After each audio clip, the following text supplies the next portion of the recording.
हाँ सूरज सर, हाँ आपने जैसे कहा था मैं वैसे ही कर रहा हूँ। नहीं सर, ब्यूरो में मैं अकेला हूँ, कोई भी नहीं है। हाँ सर, सारी डेटा कॉपी हो रही है। सर कोई आ रहा है, मुझे आपको 2 मिनट फोन करने दो। कौन है वहां? पंकज। अरे श्रेया, तुम कब आई? क्या कर रहे थे तुम यहाँ? मैं योगा कर रहा था, बैठे बैठे ना थोड़ा पीठ अकड़ गई थी तो। टेबल के पीछे। आप तो योगा तो कहीं भी कर सकते हैं ना? सर मुझे पूरा यकीन है ये कुछ गड़बड़ कर रहा था। सर मुझे भी लग रहा है ये सूरज और पंकज कोई टेढ़ी खीर पका रहे हैं। हाँ सर, कभी ये दोनों लैपटॉप तोड़ देते हैं, कभी सबूत को छुपाने की कोशिश करते हैं। सर ऐसा लगता है जैसे ये केस को सुलझाना नहीं, उलझाना चाहते हैं। ये बात मेरे भी ध्यान में आई है काफी दिनों से, मगर क्या करें। सर ये लोग जहाँ से आए हैं वहीं वापस भेज दीजिए। एक मछली पूरे तालाब को गंदा कर देती है। वापस भेजने में कोई हर्ज नहीं है अभी, लेकिन ये लोग तो डीसीपी चित्रोली के टट्टू है ना। उन्हें अगर वापस भेज दिया ना तो डीसीपी चित्रोले यहाँ हमारे ब्यूरो में आकर तांडव करेगा। CID bureau? क्या 2 लाशें मिली हैं? कहाँ पे?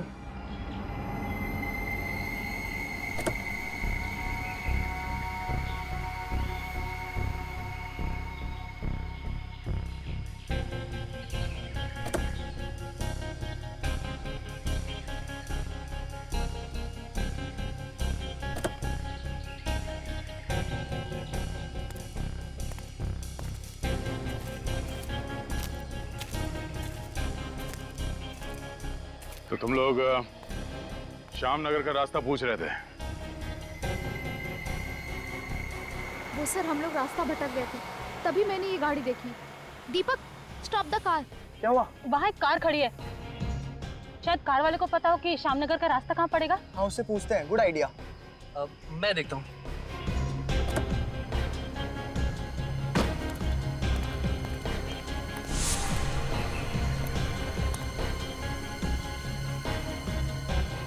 भाई साहब ये श्यामनगर का रास्ता किधर होगा? हेलो भाई साहब, hello. Oh my God guys क्या हुआ?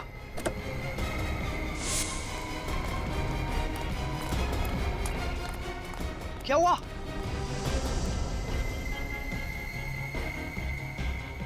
दो लाशें देखकर हमारे तो होश ही उड़ गए। गाड़ी के आसपास किसी को भागते हुए देखा? नहीं सर, आसपास कोई नहीं था। सर अपूर्वी,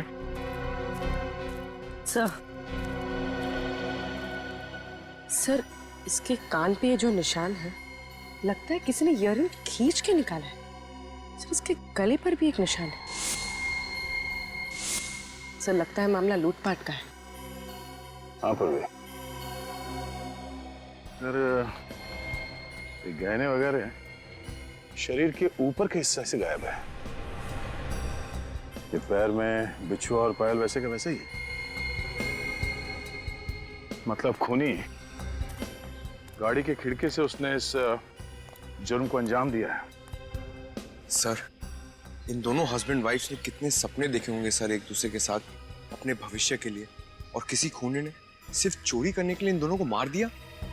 खूनी तुम्हारी तरह भावुक नहीं होते पंकज, वो सिर्फ अपना सोचते हैं, दूसरों का नहीं। इस शरीर पे कहीं भी चोट या जख्म का कोई निशान नहीं है।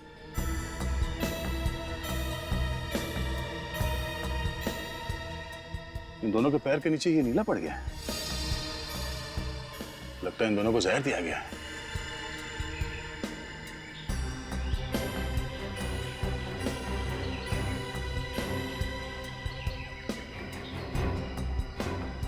सर,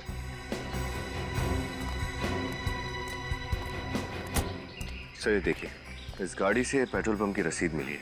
कल रात इन लोगों ने किसी पेट्रोल पंप से 2000 का पेट्रोल भरवाया था।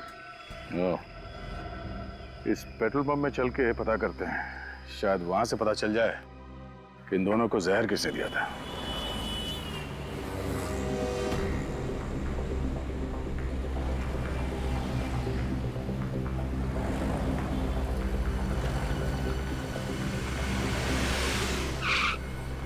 बोलो साहब कितने का डालूं? आज सुबह ही टैंक फुल किया है। इतना जल्दी पेट्रोल खत्म हो गया? गाड़ी का एवरेज खराब है क्या? सीआईडी की गाड़ी का एवरेज बहुत अच्छा है। फिलहाल तुम इस गाड़ी के बारे में बताओ। हाँ साहब, ये पर्ची तो हमारे यहाँ की है। हाँ, इस कार में पेट्रोल कल रात यहीं पे डाला गया था। हाँ साहब, भराया तो था। पप्पू जी क्या बात है पप्पू? कौन है? साहब, ये लोग सीआईडी से किसी कार के बारे में पूछ रहे हैं। सीआईडी? क्या बात है सर? कुछ प्रॉब्लम है क्या? बहुत बड़ी प्रॉब्लम है। इस कार में जो हस्बैंड वाइफ कल जा रहे थे, उन दोनों का खून हुआ। खून? किसने किया? यही पता लगाने की कोशिश कर रहे हैं हम लोग। क्या बता सकते हैं कि इनके साथ कोई और भी था या ये दोनों ही थे सर? वो तो नहीं मालूम सर, लेकिन हाँ, गिरीश बता सकता है। कौन गिरीश? वो नाइट की शिफ्ट में काम करता है। जरा इस गिरीश को बुलाना। सॉरी सर, वो तो हॉस्पिटल में है। हॉस्पिटल में? क्यों? वो कल रात को 12 सवा 12 बजे के आसपास अचानक वो गिर गया और बेहोश हो गया। बेहोश हो गया? कैसे? पता नहीं साहब, उसे चक्कर आने लगे थे। इससे पहले कि हम लोग कुछ समझ पाते, वो धड़ाम से नीचे गिर गया। मुझे लगा कि बेचारा 2-2 शिफ्ट में काम कर रहा था, इसलिए थकान की वजह से ऐसा हो गया हो। कौन से हॉस्पिटल में भर्ती है ये? शांति शिविर हॉस्पिटल। शांति शिविर हॉस्पिटल। सर, ये वैभव और शिखा, ये लोग एक शादी से लौट रहे थे सर, जब इन पे हमला हुआ। और सर, हमला होने से पहले रात करीब 12 बजे ये लोग एक पेट्रोल पंप पर पहुंचे, जहां एक अटेंडेंट गिरीश ने इनकी गाड़ी में पेट्रोल डाला और इनके जाने के बाद वो बेहोश हो गया और हॉस्पिटल पहुंच गया। अभिजीत, ये पेट्रोल अटेंडेंट गिरीश का बेहोश होना और फिर उसके बाद में वैभव और शिखा, इन दोनों पर हमला होकर उनकी भी मौत होना, कहीं इन दोनों बातों में कोई कनेक्शन तो नहीं? सर, हाँ। सर मैं अभी अभी हॉस्पिटल में गिरीश को मिलकर आ रही हूँ। डॉक्टर्स का कहना है कि उसकी बेहोशी की वजह थकान नहीं, कोई जहरीला केमिकल है, कोई जहरीली गैस।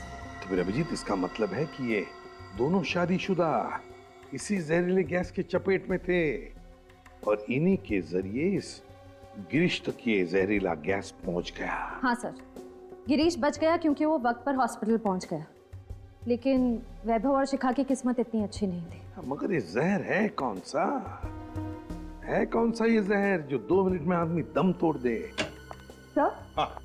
सर इस जहर का नाम है फोलियम ब्यूरोक्साइटिस। हेलो तारिका जी। फोलियम ब्यूरोक्साइटिस। हाँ सर, ये जहरीला केमिकल मुझे वैभव और शिखा के फेफड़ों से मिला है। फेफड़ों में मिला है तो इसका मतलब है अभिजीत कि इन दोनों ही ये जहर किसी चीज से सूंघा है या फिर सूंघाया गया है। हाँ सर, क्योंकि बॉडीज में इंजेक्शन वगैरह का तो कोई निशान नहीं मिला है मुझे। वही तो। और पेट में खाने पीने में कोई जहर नहीं मिला? पंकज, जब डॉक्टर तारिका कह रही है कि जहर सिर्फ फेफड़ों में था, तो उल्टे सीधे सवाल पूछ कर परेशान मत करो इनको। मालूम है कितनी मेहनत लगती है सब ढूंढने में। अरे आप थक गई होंगी, मैं कुछ मंगाऊं आपके लिए? फिर कभी अभिजीत, आज थोड़ा लेट हो रहा है क्योंकि सालों के साथ पूना गए ना, तो सारी जिम्मेदारी मुझ पर ही है। सर उनके सब पूना गए हैं? ये तो बड़ी अच्छी बात है। मतलब दिन रात काम करके थक गए हैं बेचारे, पुणे गए हैं तो थोड़ा चेंज हो जाएगा।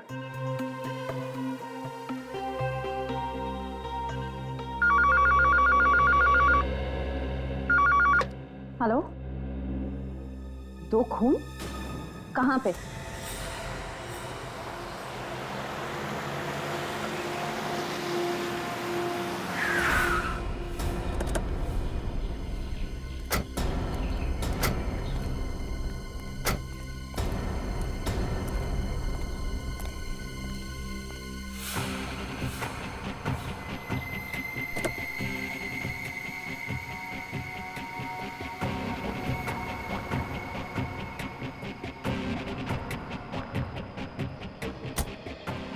कमाल है, एक ही दिन में 4-4 खून। मैंने भी ठीक वैसे ही मारा गया जैसे वैभव और शिखा को।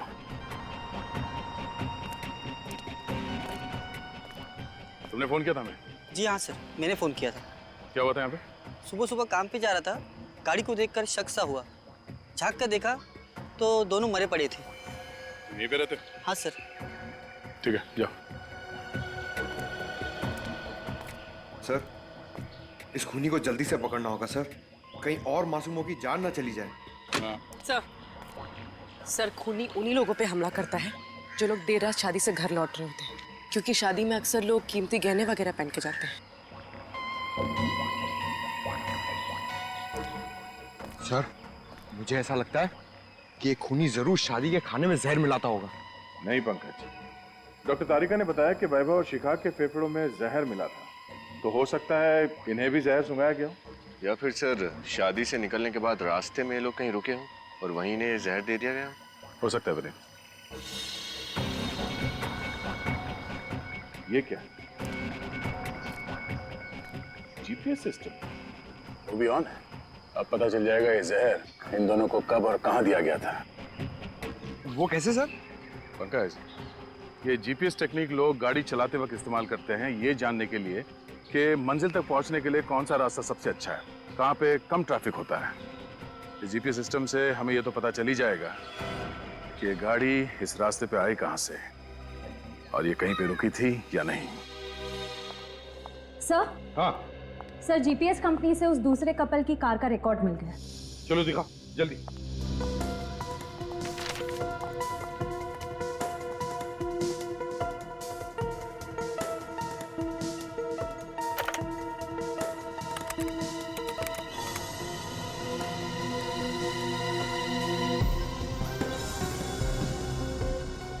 ये देखो अभिजीत, ये है वो शादी का हॉल, इसे हम पॉइंट ए कहते हैं। ये देखो, ये है पॉइंट बी, यहां पर इन दोनों की मौत हुई। सर, पॉइंट ए से पॉइंट बी के बीच ये गाड़ी कहीं रुकी नहीं है। इसका मतलब इन दोनों को जहर शादी के हॉल में ही दिया गया है। एग्जैक्टली अभिजीत, ऐसा ही हुआ होगा। ये वैभव और शिखा, ये दोनों भी तो इसी हॉल में गए थे शादी के लिए। अभिजीत, इसका एक ही मतलब हो सकता है कि वहां पर कोई तो है वहां प्रज्ञा बैंक्वेट्स में, जिसने इन लोगों को ये जहर सुंघाया है किसी तरह से।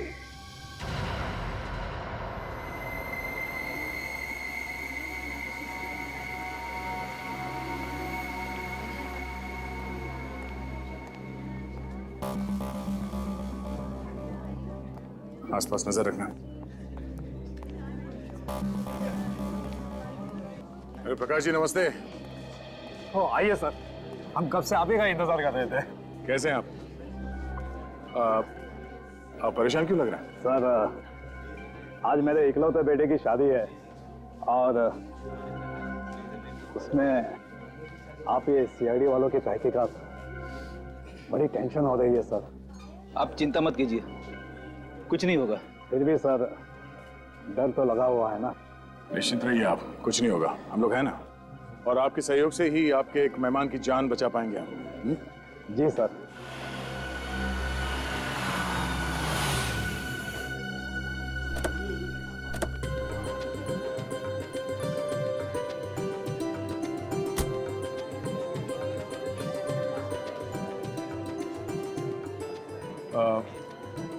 हम लोग दूल्हा दुल्हन से मिल लेते हैं।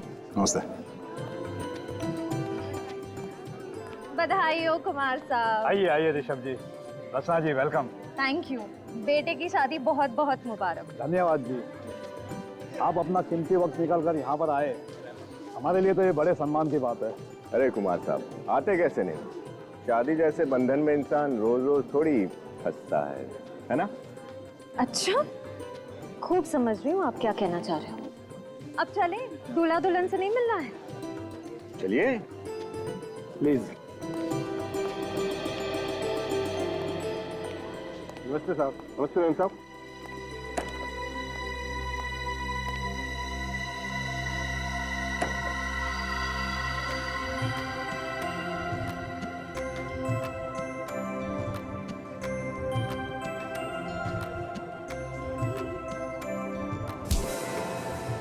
भाई साहब, जरा देख कर चलिए। माफ कीजिएगा, वैसे मेरा नाम अमित है। हमारा नाम हर्ष है और ये है मैं इनकी पत्नी रचना। बहुत खूबसूरत है। जी? मतलब क्या है आपका? गलत मत समझिए, मैं इनके हार की बात कर रहा था। ये पूरे 10 लाख का है।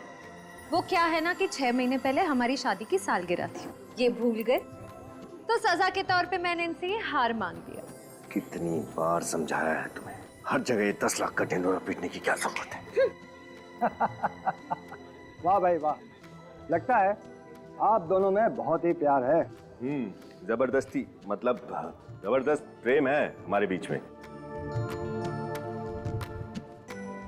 लेडीज एंड जेंटलमैन, शादी के माहौल में तब तक रंग नहीं जमता है जब तक लोग झूमेंगे नहीं, नाचेंगे नहीं। तो अब वक्त हो चला है इस खुशियों को संगीतमय बनाने का। जोरदार तालियों से स्वागत कीजिए मिस गीता का, जो अपनी मधुर आवाज से आप सभी का मन मोह लेगी। मिस गीता।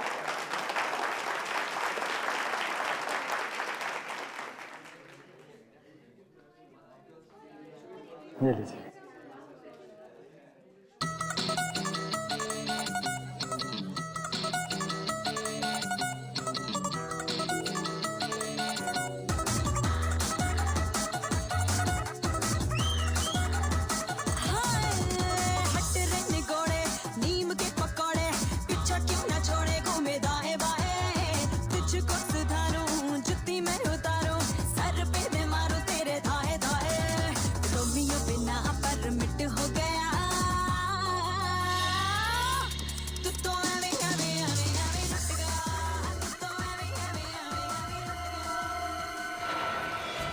सॉरी साहब, सॉरी। साहब दिखाई नहीं देता तुम्हें? हाँ, सब ठीक है? घूम रहे हो क्या यहाँ?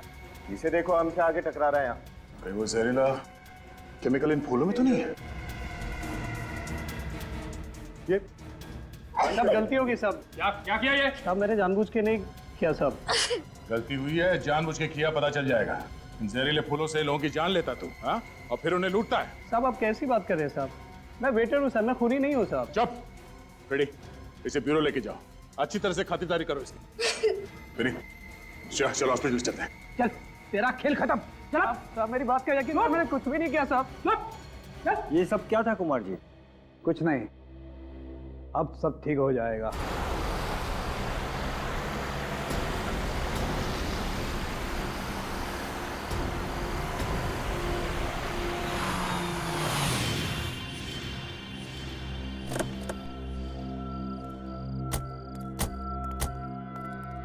ओह नो, रेडी, ए, उठ।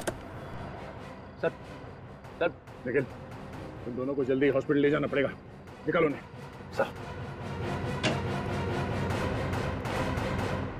डॉक्टर साहब, आप कैसी तबीयत है फ्रेडी और उस वेटर राजू की? इन्होंने शायद कोई जहरीली गैस सूंघ ली थी, जिसकी वजह से वो बेहोश हो गए, लेकिन अभी वो खतरे से बाहर है। हम फ्रेडी से मिल सकते हैं? देखिए, फिलहाल वो होश में नहीं है। मैंने उन दोनों को नींद का इंजेक्शन दिया है, दोपहर तक होश आ जाएगा। ठीक है डॉक्टर, थैंक यू। सर, जरूर ही वही जहरीली गैस है जिससे उन शादीशुदा जोड़ों को मारा जा रहा है। हाँ निखिल, डॉक्टर तारिका ने तो कहा कि जो फूल श्रेया और विनीत पे गिरा था उसमें कोई जहरीला केमिकल नहीं था। इसका मतलब है वो जहरीला केमिकल उस गाड़ी में ही था। लेकिन सर, उस गाड़ी की चाबी हमने किसी भी बैंक्वेट के स्टाफ मेंबर को नहीं दी थी, तो फिर? अब इन सारे सवालों का जवाब उस गाड़ी से ही मिलेगा।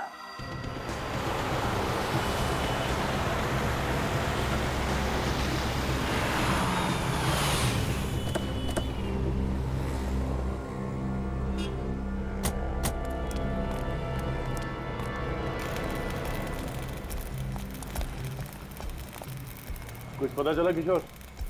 गाड़ी के अंदर वो जहरीली गैस कहां से गई होगी? नहीं साहब, मैकेनिक की नजर से देखकर लगता नहीं है कि इस गाड़ी से किसी ने छेड़छाड़ की है। सब कुछ एकदम बरोबर है। तुमने अच्छी तरह से तो चेक किया है ना, बारीकी हाँ से? साहब, एकदम बरोबर है।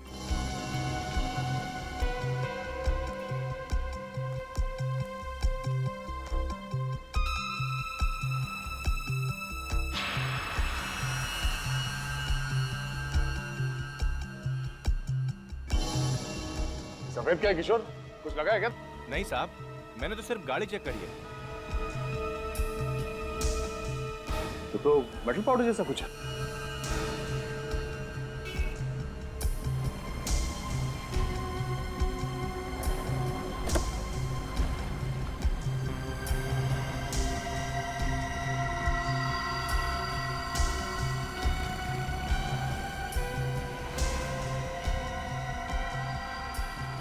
ओह, तो ये चक्कर है। क्या है सर? देखो, खुद ही देख लो।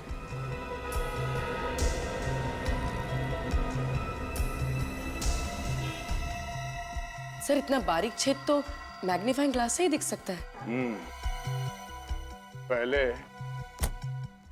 पहले यहाँ दरवाजे पे किसी ने ड्रिल मशीन से छेद किया और फिर उस छेद के जरिए अंदर वो जहरीली गैस डाल दी गई। लेकिन सर ये ड्रिल मशीन तो बिजली से ही चलती है ना?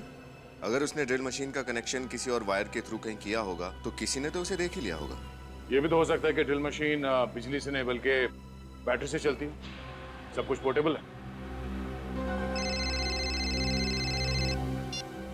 हेलो, हाँ बोलिए। क्या? निशान? अच्छा, ठीक है, उसकी फोटो, एड्रेस, सेल नंबर और सारी डिटेल्स मुझे भेज दो। Okay, thank you. क्या हुआ सर? प्रज्ञा बैंक्वेट हॉल का दरबान निशान वो गायब है। ना वो काम पे आ रहा है, ना ही फोन कॉल उठा रहा है। सर ये सब किया धरा उस निशान का ही तो नहीं है? अब ये तो उस दुकान से ही पता चलेगा जहाँ पे ये खास बैटरी वाली ड्रिल मशीन मिलती है। पता करो कहाँ कहाँ ऐसी ड्रिल मशीनें मिलती हैं। निखिल, लगता है ये वही डिस्ट्रीब्यूटर है जो वो ड्रिल मशीन बेचता है। चलो सुनिए, हम लोग सीआईडी से हैं, आपसे कुछ पूछताछ करना चाहते हैं। बैटरी से चलने वाली शक्तिशाली ड्रिल मशीन्स पूरे शहर में सिर्फ आप ही की दुकान पे मिलती है ना? जी, होलसेल की बस मेरी ही दुकान है उन ड्रिल मशीन्स की, और कहीं नहीं मिलेगी आपको। तो जिन दुकानों को आप ये मशीन्स बेचते हैं, 1-2 पीसेस तो बेचते नहीं होंगे, कम से कम 15-20 पीसेस बेचते होंगे। जी बिल्कुल। तो पिछले कुछ दिनों में आपने इस तरह बैटरी से चलने वाली ड्रिल मशीन अगर बेची है तो किसको बेची, याद है कुछ आपको? सर मैंने तो नहीं बेची, लेकिन मेरी दुकान पे एक छोटू नाम का लड़का काम करता था। उसे एक ग्राहक ने 500 रुपए ज्यादा का लालच दिया, उसे उस मूर्ख ने बेच दी। छोटू, बुलाओ उसे। जी मैंने उसे निकाल दिया। काम से निकाल दिया? तो क्या आप उस ग्राहक को पहचानते हैं? जी बिल्कुल, वो पहले मेरे पास आया था। जब मैंने उसे मना कर दिया तब शाम को दोबारा आया। जब मैं दुकान पे नहीं था तब छोटू ने उसे दे दी। ये यही था वो?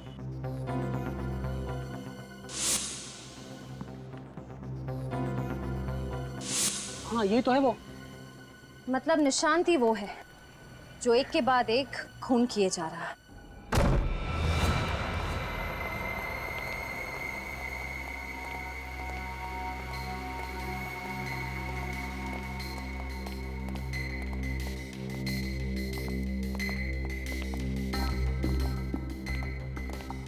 लगता है अपने परिवार के साथ 9 तो 11 हो गया। तलाशी लो घर की अच्छी तरह से।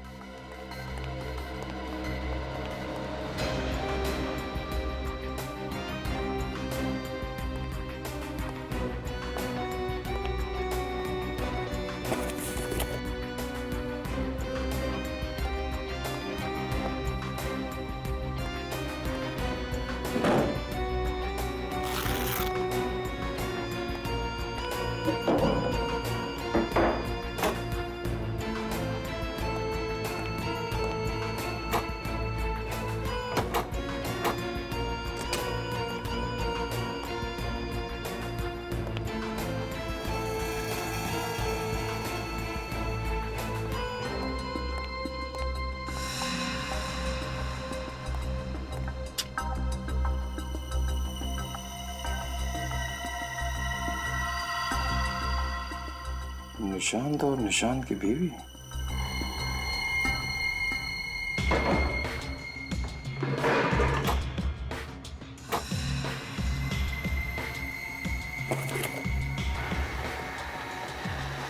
ये है वो पोर्टेबल ड्रिल मशीन जिसे उस कार के दरवाजे पे छेद किया गया।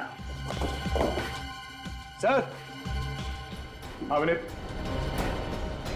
सर ये देखिए, नई वॉशिंग मशीन, नया टीवी, बहुत सारा नया नया सामान खरीदा है इस निशांत ने। सर एक दरबान अचानक इतनी कीमती चीजें तभी खरीद सकता है जब उसकी कोई बड़ी लॉटरी लगी हो, या फिर वो गलत कामों में उलझा हुआ है। सर ये इयररिंग अंदर पड़ा हुआ मिला था, शायद शिखा का ही होगा। लगता है निशांत घाई घाई में सामान पैक करते समय ये इयररिंग पैक करना भूल गया। हाँ सर, मुझे लगता है शादी के हॉल में हमें देखकर उसकी हालत पतली हो गई, अपना सारा नया सामान छोड़कर यहाँ से रफू चक्कर हो गया वो। उड़ उड़ के कबूतर कहाँ तक उड़ेगा। एक काम करो, मोबाइल कंपनी से पता करो कि ये कबूतर इस वक्त कहाँ है।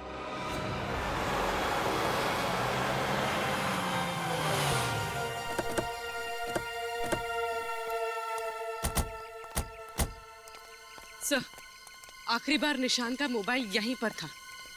यहाँ पे ये देखो,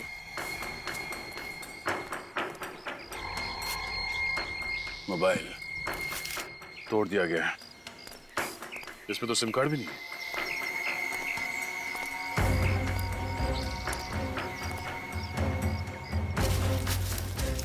सर। हाँ देखिए सर, फावड़ा पड़ा हुआ है, मिट्टी भी लगी हुई इस पर ताजी। एक काम करो, आसपास देखो कहीं खुदाई का काम हुआ है क्या।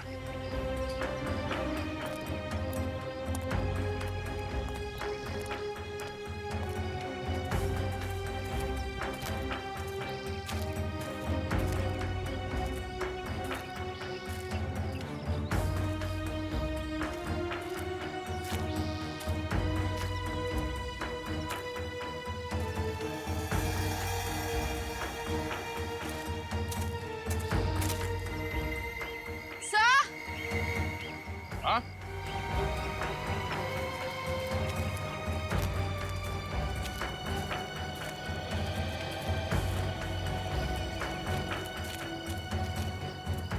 सर ये देखिए, सर यहाँ मिट्टी खुदी हुई है।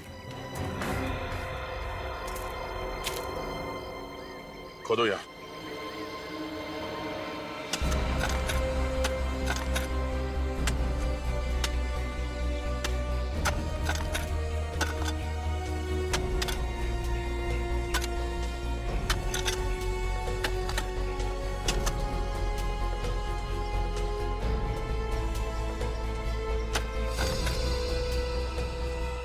सर। हाँ? हटाओ इसे।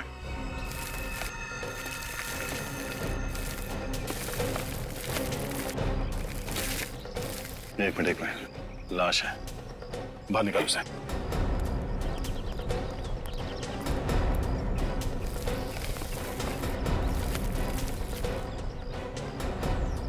संभाल के।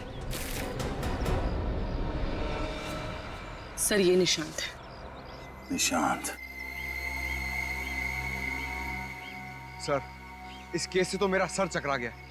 अब इस निशांत को किसने मारा होगा? उसी ने जिसने ये सारे खून किए हैं और चोरियां की हैं। उसने इस निशान का इस्तेमाल किया सिर्फ हमें गुमराह करने के लिए। पर का क्या पता चला इनके बारे में? सर मुझे दो बातें पता चली है जो आप लोगों को खूनी के काफी करीब ले जा सकती है। क्या? वो क्या? तो ये देखिए, इसके गले पे ये खरोचों के निशान जो शायद खूनी के साथ हाथापाई की वजह से हो गए हो। सर उस जंगल में जहाँ पे हमें निशांत की बॉडी मिली थी, वहां पे हमें निशांत का टूटा हुआ मोबाइल भी मिला था। कहीं इस हाथापाई की वजह से तो वो नहीं टूटा? हो सकता है, मगर ये खरोचों हमें खूनी तक कैसे पहुंचाएंगी? क्योंकि सर इन खरोचों से ये पता चल रहा है कि खूनी कोई लड़का नहीं बल्कि एक लड़की है। लड़की है? वो कैसे? सर इन खरोचों के अंदर मुझे नेल पॉलिश के ट्रेसेस कुछ अंश मिले, और सिर्फ इतना ही नहीं, निशांत के नाखूनों में मुझे चमड़ी मिली है जिसकी डीएनए रिपोर्ट भी यही बता रही है कि खूनी एक लड़की है। नेल पॉलिश की ट्रेसेस मिले, और दूसरी बात क्या है? वो ये कि इसे भी वही जहरीला केमिकल दिया गया था जिससे उन शादीशुदा जोड़ों का खून किया गया था। मतलब इस सारे के पीछे एक ही औरत है, एक ही औरत जिसने वो सबूत भी निशान के घर में रखे और फिर इसे जंगल में बुलाकर मार डाला। और ये सारा का सारा काम इतनी सफाई के साथ किया कि पूरा शक निशांत पे जाए। सर हो सकता है इस निशांत की बीवी उसी औरत के कब्जे में हो सकता है श्रेया, हो सकता है। हो ना हो, ये कोई औरत ही है, उस होटल की स्टाफ मेंबर जिसने सारा खेल रचाया है। सचिन, काम करो, प्रज्ञा बैंक्वेट में फोन करके पता लगाओ क्या कोई स्टाफ मेंबर है, कोई औरत जो छुट्टी पर है किसी कारण।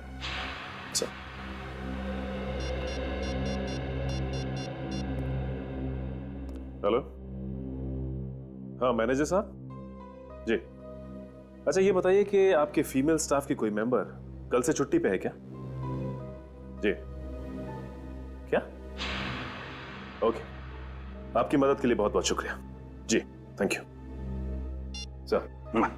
मैनेजर के हिसाब से एक लड़की है जो कल अचानक छुट्टी पे निकल गई। मतलब कोई तो औरत है होटल की स्टाफ जो छुट्टी पर है।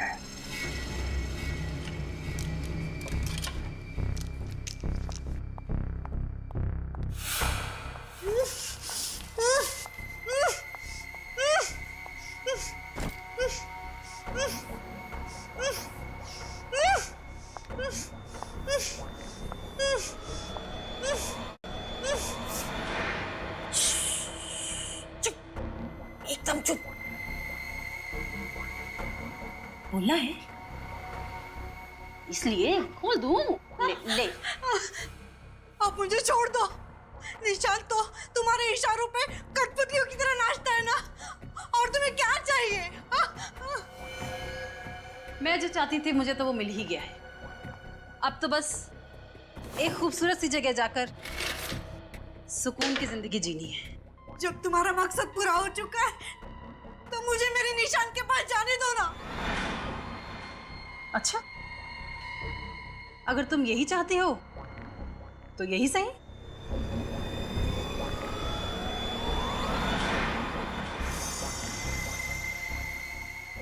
ये क्या कर रही हो? ये क्या कर रही हो तुम? वही जो तू चाहती है। निशांत के पास जाना है ना तुझे? निशांत? कहाँ गया मेरे निशांत? क्या किया तुमने निशांत के साथ? मार डाला मैंने उसे। नहीं, ऐसे नहीं हो सकता, ऐसा नहीं हो सकता। ये सच नहीं है ना? हाँ, नहीं नहीं नहीं, मत करो ऐसे। नहीं, मत करो ऐसे, मत करो ऐसे, मत करो तुम। नहीं,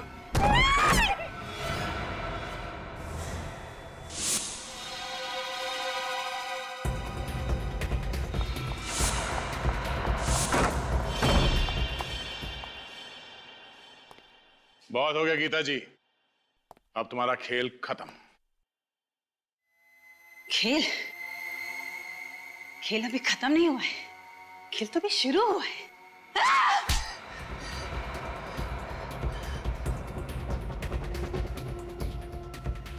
बहुत शौक चढ़ा है ना खेल खेलने का।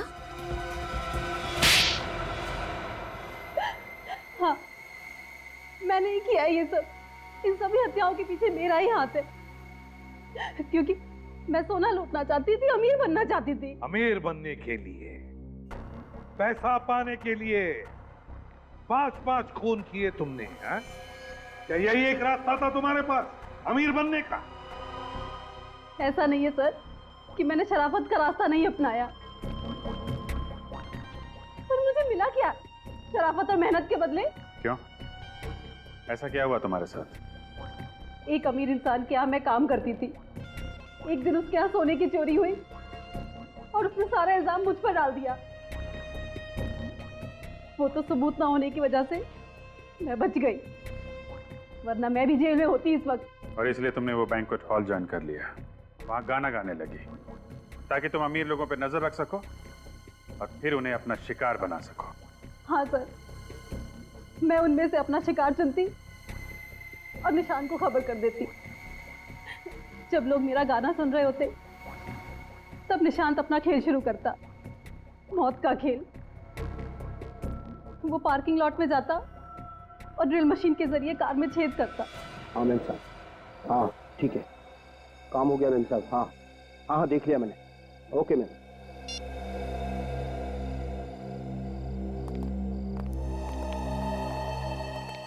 जरा ध्यान रखना, मैं आता हूँ। ठीक।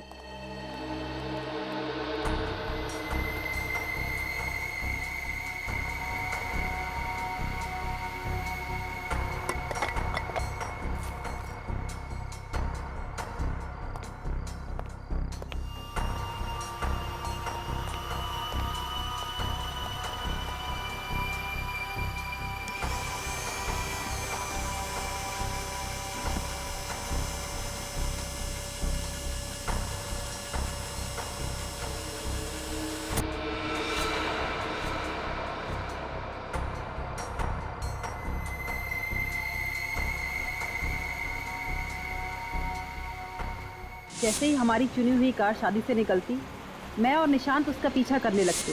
जहरीला केमिकल आधे घंटे में अपना असर दिखाता था और कार में बैठे लोगों का दम घुटने लगता। वो लोग खिड़कियां खोल देते ताकि खुली हवा में सांस ले सके, और तब मैं वहां पहुंचकर उनके सारे गहने और जेवर लूट लेती थी। निशांत तो तुम्हारे लिए काम कर रहा था ना, फिर उसे क्यों मारा तुमने? सारा दिमाग मैं लगाती, प्लान मैं बनाती, और आए दिन वो बस अपना हिस्सा बढ़ाने की बात करता। और वैसे भी मैंने तो उसे बस एक जरिए की तरह इस्तेमाल किया, एक मोहरे की तरह, ताकि सीआईडी का शक उस पर जाए। जब मेरा काम खत्म हो गया तो मैंने उसे भी मार दिया। वाह रे वाह, अगर इतना ही दिमाग, इतनी ही मेहनत किसी अच्छे काम के लिए इस्तेमाल करती तो वैसे ही पैसा कमा लेती, पर नहीं, 5-5 खून किए तुमने, तुम्हें तो फांसी ही होगी, फांसी।